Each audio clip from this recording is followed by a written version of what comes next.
Hello there, ladies and gentlemen. Welcome to Elite Four Staffing's podcast, where we talk shop about the skilled trades, world of construction staffing, and sometimes absolutely nothing of importance. This is actually our very first podcast, and we have the perfect host, Brent Waters, leading the charge. He's the vice president of Elite Four Staffing, and today he'll be talking about a few of the lessons he's learned, while in the industry. It's nice, short, sweet, and to the point.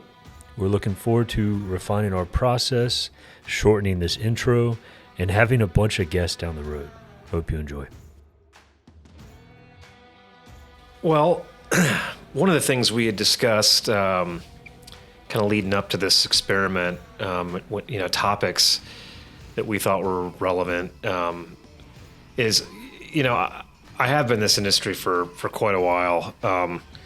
Really a lot longer than a lot of people make it in this business. And part of that is having sort of evolved over time. But there are a lot of lessons that you learn. Some of these are really painful over the years. It's like I tell my kids, mistakes are the way we learn. And a lot of these things have allowed me to teach and train a lot of really great folks to obviously not make those same mistakes and to kind of give them a better way of looking at things. When we kind of sparked that idea, one of the first things that jumped into my head, sort of like this, lessons from an industry veteran guy idea, was, don't judge a book by its cover. And I think, in regards to, prospective employees and prospective clients, I've really heard a lot of people make that mistake, kind of preconceived notions, if you will.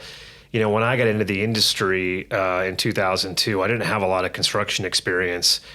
And within a couple of years, I was basically running the office. And so, we did all in-person interviews. And when we were busy, you might have, 8, 10 people in there every day. And I remember early on, we dealt with a lot of carpenters. A lot of the clients that we used, were constantly calling us looking for good carpenters to do mostly, things like auxiliary type stuff, not like framing or drywall or production trim. It was more like utility stuff like safety carpentry or firewall blocking, punch list, stuff like that. And I just remember running ads and bringing guys in.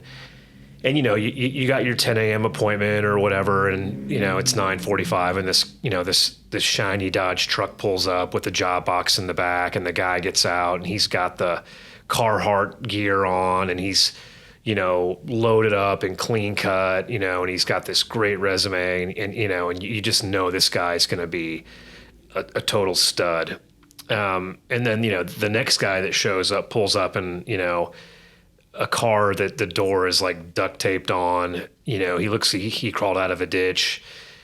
Just looks like he's had a really, really bad time. And, you wonder about this guy. And, so a couple days later, you put these two guys to work, and, Joe Cool with the new truck and all the tools, gets out on the job, and, within an hour they ask him if he can, sweep the floor or something while they're waiting for some materials. And he says he doesn't care for that. And he walks off the job, and you never hear from the guy again. Your buddy with the car, with the door duct taped on, turns out to be the best carpenter that's ever worked for you. And I could name some individuals that, they were those guys, and the clients call and say, like, I don't know where you found this guy, but he's incredible. And if you find anybody else like him, send him our way. So that's something that I learned early on. Same thing with clients. I would have a lot of sales reps that would come in and say, hey, I went by that company you mentioned, and I got that office, I don't know, man, it's pretty small, and, they don't have a website, and, they don't even have, they don't even have like a Gmail account, it's like an AOL email. And I'm just really worried. If we did work with them, would they be able to pay, And then on the flip side, you go out to, this massive, general contractor that's got this huge shiny building, and, You make all these assumptions about them versus this little small mom and pop type shop. And, we learned early on that a lot of those folks were the ones that paid like net 7. They were easy to work with. They really wanted a partner. They wanted,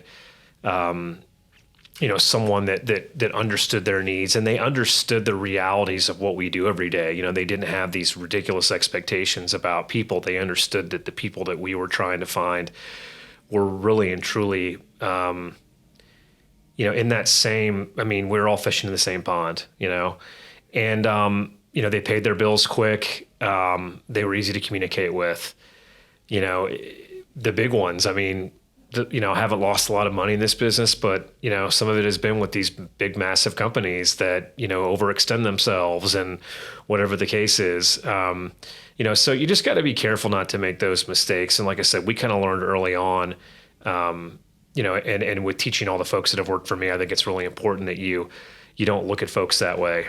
Same thing with sales reps for me early on when I was hired. I wanted people to look like me, and that was a mistake. Some of the best folks that have ever worked for me were older, or younger, or came from a totally different industry, totally different life experience.